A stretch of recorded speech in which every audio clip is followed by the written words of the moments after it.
C'est les enregistrements du quintet du Yacht Club de France, c'est une formation qui est des années 30-40, qui a été montée par Django Reinhardt et Stéphane Grappelli. Et Django souhaitait jouer avec ses cousins, son frère, une contrebasse, 2 guitares d'accompagnement, Django à la guitare solo et Grappelli, un quintet, et une nouveauté mondiale, premier quintet à cordes de l'histoire du jazz en fait. Les ingénieurs ont tout remasterisé, donc tout est au même volume, ça c'est vachement agréable parce qu'on avait des enregistrements avec des volumes disparates. Au niveau de la vitesse aussi, il y a eu des problèmes de stockage mais aussi des problèmes d'enregistrement. On a essayé de les résoudre avec l'ingénieur du son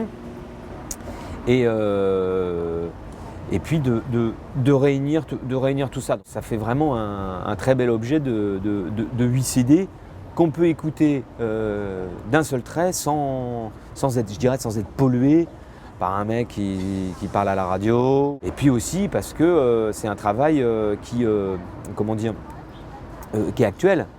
C'est-à-dire que ça n'avait pas été remasterisé depuis, on va dire, une quinzaine d'années quand même. En 15 ans, la technologie, la technique d'enregistrement, la technique de masterisation, remasterisation, a considérablement évolué. Les logiciels ne sont plus du tout les mêmes.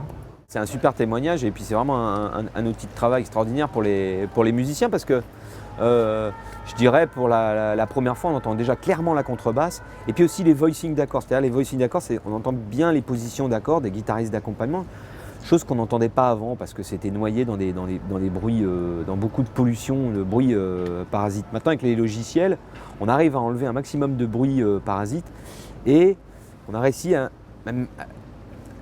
même si c'est des enregistrements mono, avoir une sorte de spatialisation, c'est-à-dire qu'on perçoit bien les places de chaque instrumentiste et on entend vraiment bien les accords. C'est vraiment une contribution qui est plus que sympathique à la musique manouche et puis à la mémoire de Grappelli et Django Reinhardt, quoi.